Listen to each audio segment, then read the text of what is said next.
Here we are once again, midwesthockeyinfo. Jimmy D with Trent.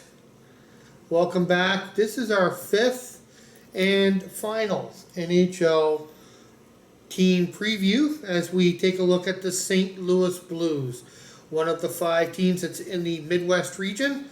The Blues, there was some talk about the Blues in the offseason, obviously, because I think they maybe made the biggest trade of the offseason. I think there was probably more players involved, but the key ones being TJ Oshie going to the Capitals and Troy Brouwer coming back the other way. Those are the key players, I think, in that deal. So Oshie, a fan favorite in St. Louis, and 2015-16 season is, Trent, I believe, the beginning of the Tarasenko era in St. Louis. They gave him big money. He is the guy in St. Louis now. He is a superstar. Yeah. This guy can put the puck in the net. And, you know, they trade Oshie away, bring in Brouwer, trying to shake things up, trying to get something rolling. Because this is a team that when we're looking at this roster, we're like, how has this team not made it past the first round of the playoffs? Yeah. This team is a top team in the NHL from October to April. Once you flip that calendar to April, things go a little screwy in St. Louis. They haven't figured it out yet. Yeah. They're trying to. They think Brouwer maybe gives them a little bit of grit. He also comes from a team, though, that struggles to make things happen in the postseason. So I guess the question is, do they have the players to make it happen? They have a lot of talent there. Do they have the players to get past the end of May? So we'll have to wait and see what happens. Yeah, and I think as we're looking at it, first line, we might as well get started. Yeah, we got Steen, Backus, Tarasenko. Jim, that's a line. That's a top line that's going to compete with most teams in the NHL. Yeah, Backus. That's a very good line. Yeah, just there's a lot of sort of personality there. Tarasenko, a real finesse player, can put the puck in the net. Backus, a gritty center. And Steen, unfortunately, a little bit injury prone in the past couple seasons, but he's really come into his own, and he's been a big scoring threat as well. Yeah, so if that's the first line, it can do some damage. Yeah, and Backus is he isn't unfamiliar with putting the puck in the net too. No, he's that big. He gives you a little bit of everything. That's what's so nice. He can stand up for his goal scorers. He'll drop the gloves.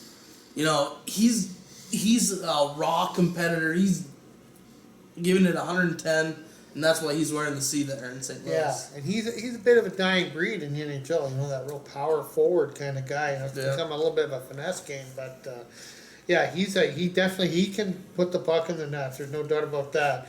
That's a really potent first line if that is what they go with. But as you can see, there's still some depth down on this team, and that's why they've been so good. So the second line, we would be going with Schwartz, Stastny, and Berglund. Another good, solid line. You got young Schwartz, who's starting to come into his own, starting to really contribute. Yeah. Stastny, who's good, solid center. There was talks about him getting traded or whatever, but he's in St. Louis. He's there. And he's a good player next to Berglund. Taller, bigger winger. I think he's a good player too. And I think that line's going to put some pucks in the net. Yeah, the ironic thing, Stastny came to the Blues because Colorado was a little bit overloaded at the center position.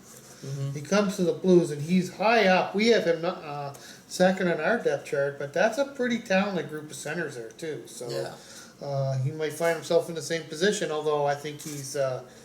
I would expect he'd be the guy that would stick around rather than the guy that would leave in this case. Third line, Jori Lehtera, who I have to confess I didn't know a lot about, but it really seemed to come into his own in the second half of the season, and I thought he was a key part of that team, even in the playoffs. Pajärvi, a good guy that's has underachieved maybe in the past a little bit, but he's starting to get comfortable and find his legs.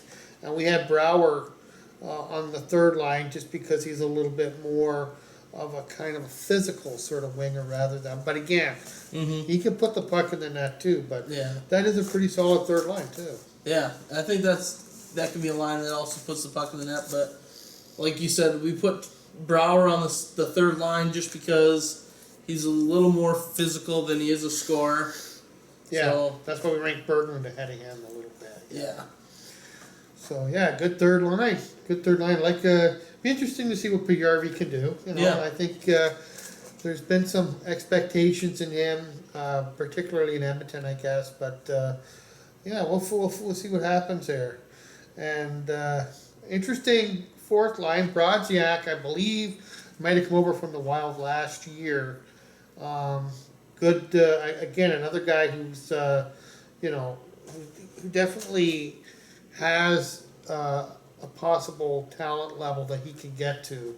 One of the guys that gets under opposition's skin. He's a guy that you love him if he's on your team. If he's on the other team, maybe not so much.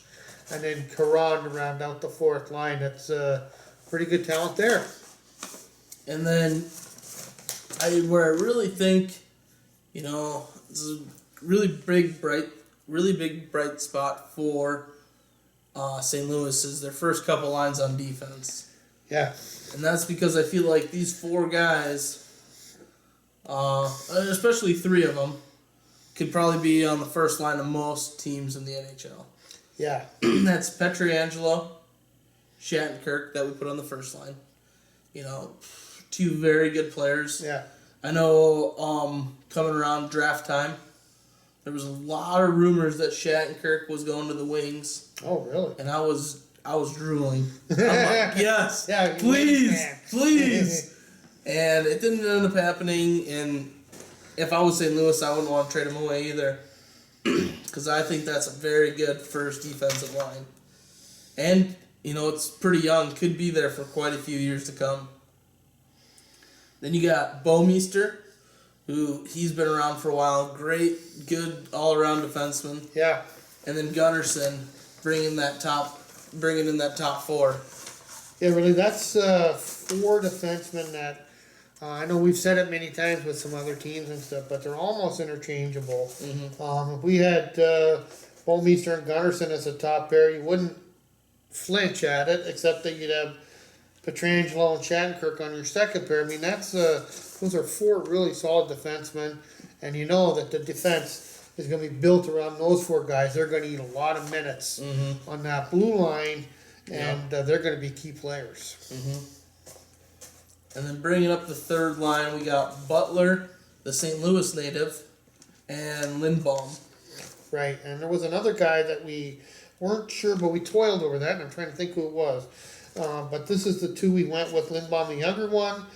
Butler, a little bit more of a veteran. I think he said he was a 26 to 28-year-old. Yeah, he was a 28, and Lindbaum's 22. So you got a good veteran, and then you also got a good younger prospect. So that should bring together your defense. And there was that. What was that one guy's name?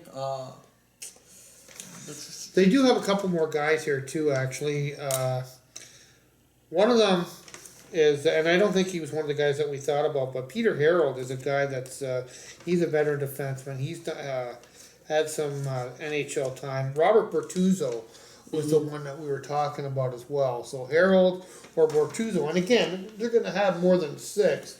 Harold and Bortuzzo, I believe, will probably be on this lineup. We're just going with three pairs. It's just what we decided to do for this would be like a game day lineup rather than you know, who's always going to be there. But so I mean, we struggled a bit. The first four seemed pretty obvious. After that, you know, this team is very capable. There's positions to be won. Yeah, for sure. And another one, we want to go back to forward just for a minute. You talked about him when we were putting this together. Is Robbie Fabry, who you know, he's going to get a good long look.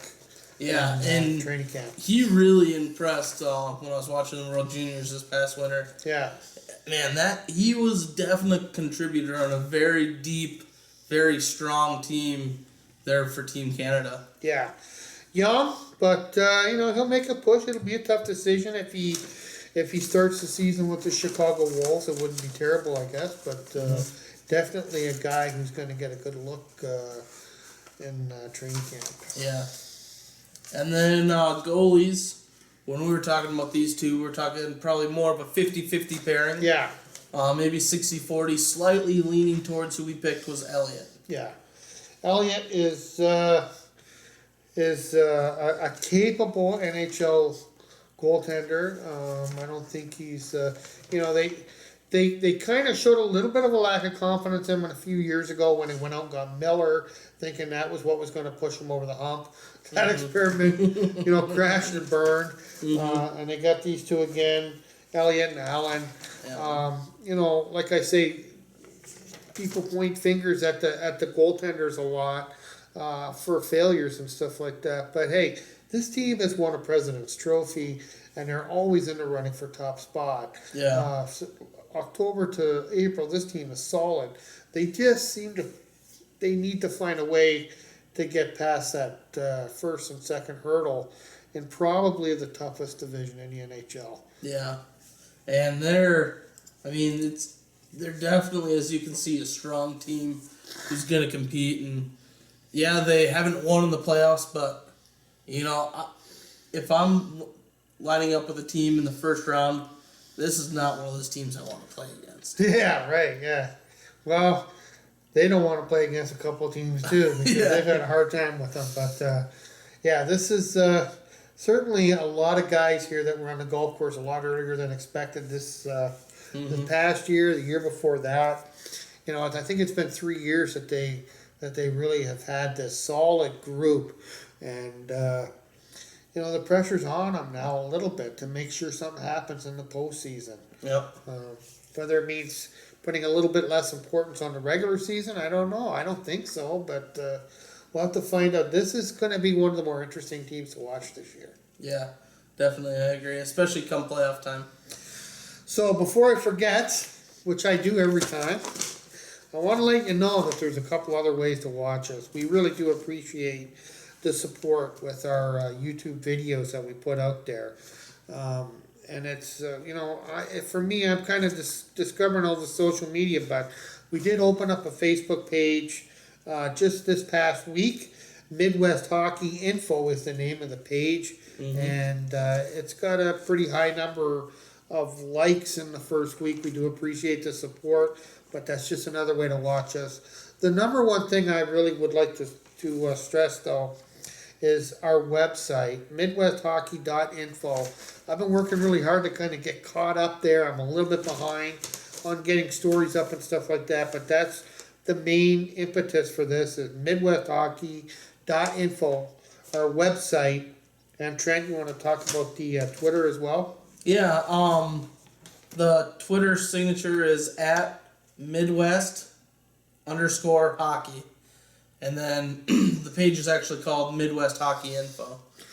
And, And Jimmy D is always posting, retweeting, teams all the way from the NHL to down to Tier 3 juniors. So. Yeah, right. So, we do appreciate all your support so far, but if you want to check out some of these other things, we'd really appreciate it. And we'll see you soon. I guess we'll be looking at, the next pro show will probably be looking more at who the final lineups are going to be. NHL teams are about 10 days, I think, or so away from getting through the preseason and heading into the 2015-16 season. And stay tuned for Jimmy D's next junior show, where he's going to be bringing up something kind of cool, something we're both pretty excited about. And that's to come. Yeah. That's to come on his next junior show. Thank you very much, folks. Stay classy, Midwest.